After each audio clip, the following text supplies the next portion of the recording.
ಅಲ್ಲ, ಸೀಮಂತ ಮುಗಿಸ್ಕೊಂಡು ಬರಬೇಕಾದ್ರೆ ನಾನು ಯಾಕತ್ತೆ ಇಲ್ಲಿವರೆಗೂ ಗೊತ್ತಾಯ್ತಿಲ್ವಲ್ಲ. ಏನಾದರೂ ಕಳಿಸ್ಕೊಡೋಕೆ ಬಂದಿಲ್ಲ ಅಂತೇನಾದರೂ ಅದನ್ನ ಆಮೇಲೆ ಬಂದು ಕಳಿಸಿದ್ರಲ್ಲ, ಆದರೂ ಯಾಕತ್ತೆ ಡ್ಯೂಟಿ ಮುಗಿದು ಮನೆಗೆ ಬರಬೇಕಾದ್ರೆ ಡೈಲಿ ಫೋನ್ ಮಾಡಿ ಏನು ತರಲೆ ಮನೆಗೆ ಅಂತ ಕೇಳ್ತಾರೆ. ಸುಮ್ಮನೆ ಕೇಳ್ತಾರ ಇಲ್ಲ ನಿಜವಾಗ್ಲೂ ಕೇಳ್ತಾರ? ನಾನು ಬೇರೆ ವೀಕ್ಲಿ ಒನ್ ಟೈಮ್ ಅಷ್ಟೇ ನನಗೆ ಅದು ತಿನ್ನಂಗಾಗಿದೆ ತೊಗೊಬನ್ನಿ, ಇದು ತಿನ್ನಂಗಾಗಿದೆ ತೊಗೊಬನ್ನಿ ಅಂತ ಹೇಳೋದು.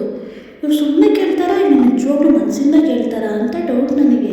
ಮೊನ್ನೆ ಕುರಿಮರಿ ಜೊತೆ ಗುದ್ದಿಸ್ಕೊಂಡಿದ್ದೆ ಇಲ್ಲ, ಬೇಡ ಬೇಡ ಏನೋ ಏನಕ್ಕಿದಪ್ಪತ್ತೆ ಮಾಡಿದ್ಯಾ ಅದಕ್ಕೆ ನಿನಗೆ ಗುದ್ದಿದೆ ಅಂತ ಹೇಳ್ತಾರೆ. ಆಮೇಲೆ ಆದರೂ ನನಗೊಂದು ಡೌಟ್ ಹೊಡಿತೈತಲ್ಲ, ಇವರು ಮದುವೆದಾಗಿನ ಸೀರಿಯಸ್ ಒಂದು ದಿನನೂ ಕೋಪ ಮಾಡ್ಕೊಂಡಿಲ್ಲ ನನ್ನ ಮೇಲೆ.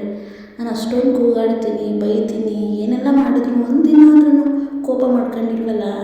ಇವರೇ ನನ್ನ ಲೆಕ್ಕಕ್ಕೆ ಇಟ್ಕೊಂಡಿಲ್ವಾ ಅಂತ ಯಾವಾಗಲೂ ನೀನೇ ಒಂದು ಚೈಲ್ಡು, ನಿನಗೊಂದು ಚೈಲ್ಡ ಅಂತಿರ್ತಾರಲ್ಲ. ಯಾಕೆ ಇವ್ರು ಸೀರಿಯಸ್ಸಾಗಿ ನನ್ನ ಹತ್ರ ಯಾವಾಗಲೂ ಡಿಸ್ಕಸ್ ಮಾಡಲ್ವಲ್ಲ, ನನ್ನ ಲೆಕ್ಕಕ್ಕೆ ಇಟ್ಕೊಂಡಿದ್ದಾರ ಇಲ್ವೋ ಅಂತ. ಸೀರಿಯಸ್ಸಾಗಿ ಏನಾದರೂ ಒಂದು ಹೇಳೋಣ ಅಂತ ಹೋದರೆ ನಿಂಗೆ ಗೊತ್ತಾಗಲ್ಲ ಬಿಡು ಅಂತಾರೆ. ನಿಜವಾಗ್ಲೂ ಅವ್ರು ನನ್ನ ಚೈಲ್ಡ್ ಅನ್ಕೊಬಿಟ್ಟವ್ರ ಏನೋ ಕತೆ. ಸರಿ, ಇನ್ನು ಸೀರಿಯಸ್ ಆಗಿರೋಣ, ಜಾಸ್ತಿ ಜೋಕ್ ಮಾಡೋದು ಮಾತಾಡೋದು ಬೇಡ ಅಂತ. ಸೀರಿಯಸ್ ಆಗಿದ್ದರೆ ನೀನು ಹಿಂಗೆ ಇರಬೇಡ, ಬೇಜಾರಾಗುತ್ತೆ, ಯಾವಾಗಲೂ ಮಾತಾಡ್ತಾನೆ ಇರು ಚಂದ ಅಂತಾರೆ. ನನ್ನೇನಾದ್ರು ತಿಟ್ಲು ಅನ್ಕೊಬಿಟ್ಟಾರ ಅಂತ